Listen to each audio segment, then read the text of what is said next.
विषय हिंदी, सुलभ भारती, कक्षा 7वीं। तो इसके पहले हमने पार्ट 1, पार्ट 2 इनका अध्ययन किया था। तो आज हम पार्ट 3 दादी माँ का परिवार इस पार्ट का अध्ययन करेंगे। तो आइए देखते हैं पार्ट 3 दादी माँ का परिवार, जिसके लेखक हैं रमाकांत। तो हम यहाँ पे सुनो, समझो और पढ़ो। जन्म 25 अक्टूबर 1949, खंडेला, उत्तर प्रदेश। रचनाएं अर्थात कि कौन कौन सी उन्होंने पुस्तक की या कहानी की रचनाएं की है।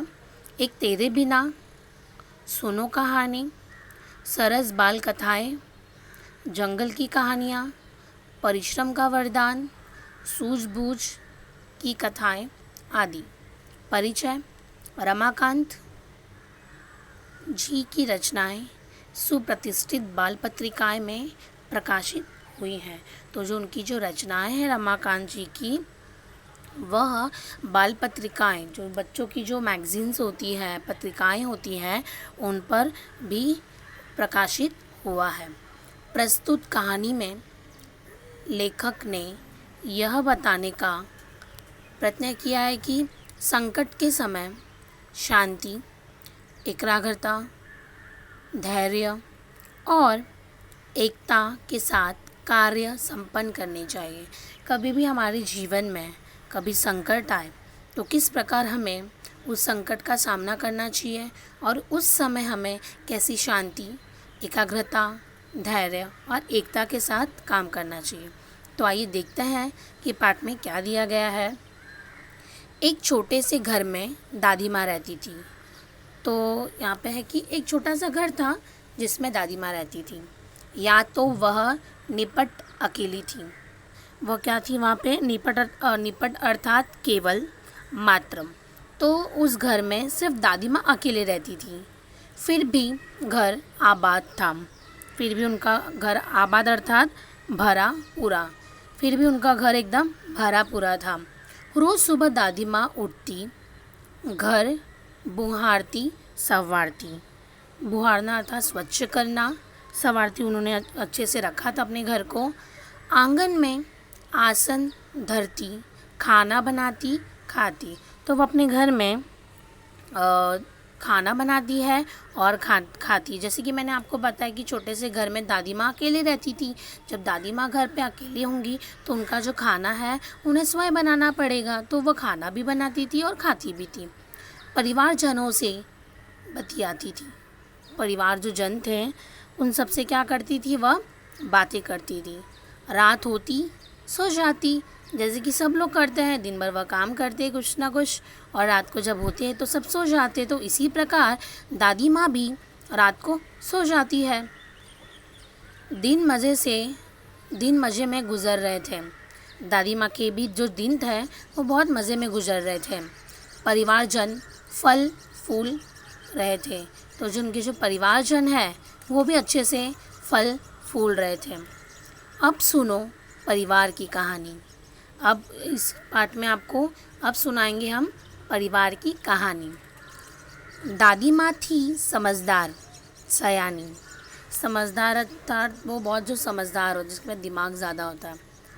तो दादी माँ समझदार, सयानी। घर के आंगन में बरगद का पेड़ था। उस पर घोंसला बना था।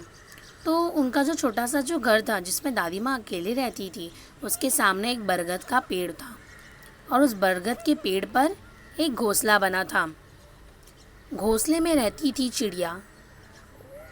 बरगद के जो उसके दादी माँ के जो घर के सामने बरगद का पेड़ था, उस बरगद के पेड़ पर दादी माँ को वहाँ पे क्या दिखाई देता था?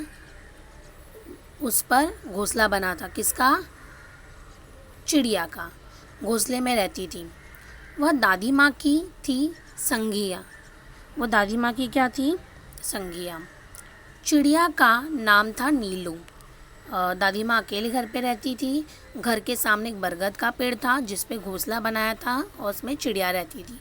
उस चिड़िया का नाम था नीलू।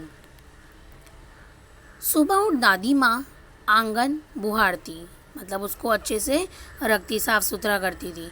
नीलू फुदकती फुदकती चिचियाती दादी माँ से बतियाती।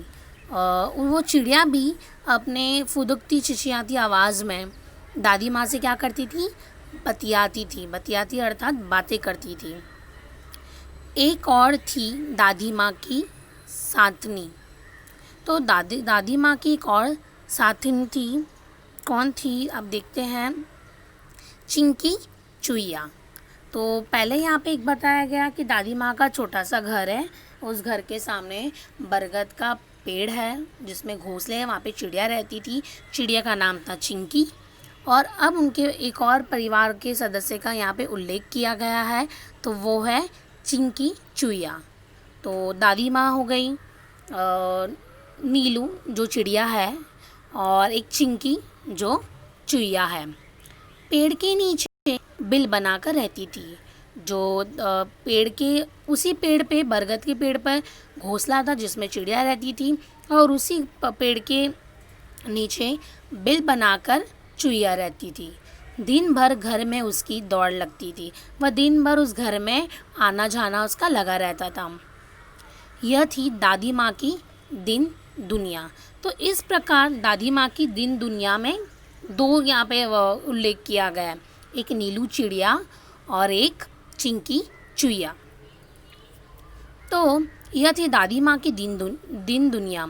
दादी माँ, चिड़िया और चुईया वे सब यदि होती खुश तो वह दादी माँ भी रहती खुश। अगर जो चिड़िया है और जो चुईया है, अगर वो दोनों खुश रहते थे तो उनके वजह से दादी माँ भी बहुत खुश हो जाती थी। ये सब यदि, हाँ वही, मैं जैसे कि मैंने आपको बताया, ये सारी लोग खुश रहते थे तो दादी माँ भी बहुत खुश रहती थी। दादी माँ हुई कभी दुखी तो वे भी नहीं रहती थी सुखी। जीवन में हमें, अगर हमारे परिवार में अगर कोई दुखी है तो हम उसके दुख में दुख है, सुख में सुखी है। ये नहीं है कि वो दुख में तो हम हंस रहे हैं, वो सुख में तो हम रो रहे हैं। तो वैसे दादी माँ का भी यहाँ पे यह बताया गया है कि अगर चिड़िया और ये चुईया अगर खुश रहते हैं तो दादी माँ भी बहुत खुश होती है, और अगर कभी दादी माँ दुखी हो जाती है तो जो चिड़िया और चुईया है वो भी क्या हो जाते हैं, दुखी हो जाते हैं। और कभी दादी माँ अगर सुखी रहती है तो वो भी सुखी हो जाते हैं। ठंडी के दिन थे, उन्हीं दिनों नीलू चिड़िया ने अंडे दिए। तो ठंडी का टाइम था, उसी दिन चिड़िया नीलू जो थी उसने क्या किया, अंडे दिए। उनमें से निकले 2 बच्चे। उनमें से कितने बच्चे निकले, 2, नन्हे सुंदर अच्छे अच्छे। तो चिड़िया नीलू को अंडे में से 2 बच्चे निकले, नन्हे एकदम सुंदर सुंदर, एकदम छोटे छोटे प्यारे प्यारे, जिनका नाम था टीनू मीनू। उनका क्या नाम था, टीनू मीनू, उनका नाम निकाला गया।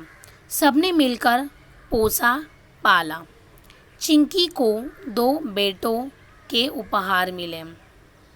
जो चुईया थी उसका नाम चिंकी था, तो टीनू मीनू का नाम निकाला, सबने मिलकर उसको पाला पोसा। किसको, जो नीलू चिड़िया का जो बच्चा जो हुआ था, सुंदर सुंदर एकदम नन्हे मुन्ने बच्चे, तो उनको उन सब ने मिलकर पाला। चिंकी को 2 बेटों के उपहार मिले। चिंकी को भी 2 बेटे जो है गिफ्ट के रूप में मिल गए। चुस्कू मुस्कू थे बड़े भले।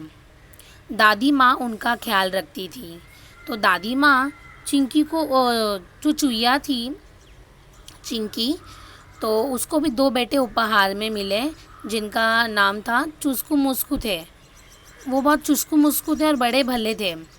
दादी माँ उनका ख्याल रखती थी, उनसे मन बहलाती थी। स्नेह प्यार से वह दुलराती थी, उनको एकदम प्यार करती थी, एकदम उनको संभाल के रखती थी। रोने लगते तो पुचकारती थी, अगर कोई रो रहा है तो वो उन्हें चुप भी कराने की कोशिश करती थी। चारों बच्चे घर आंगन में दौड़ लगाते। नीलू चिड़िया के 2 बच्चे और जो चुईया चिंकी थी उसके 2 बच्चे। नीलू चिड़िया के 2 बच्चे जिनका नाम है टीनू मीनू, और चिंकी चुईया के बच्चे जिसका नाम है चुस्कू मुस्कू। तो वो जो दादी माँ का जो घर था बरगद बरगद के पेड़ के सामने, वो चारों बच्चे वहाँ पे हमेशा आंगन में दौड़ लगाते थे, हंसते खेलते थे और गाना गाते रहते थे हमेशा। तो उसके बाद खेल खेल में वे लड़ भी पड़ते थे। ज़रूर हमारे घर पे भी हमारे भाई बहन होते तो हम उसी में खेलते खेलते लड़ाई करने लगते थे, बहुत सारी चीज़ें हमारे बीच होने लगती थी। तो उसी प्रकार आंगन में खेलते खेलते चारों बच्चे अपने आप में झगड़ा भी करते थे, लड़ पड़ते थे। दादी माँ उन्हें समझाती, कहती, मेरे बच्चों मत लड़ो, झगड़े टंटों में मत पड़ो। वो उनको समझाती थी कि बच्चों आप आपस में खेलो, लेकिन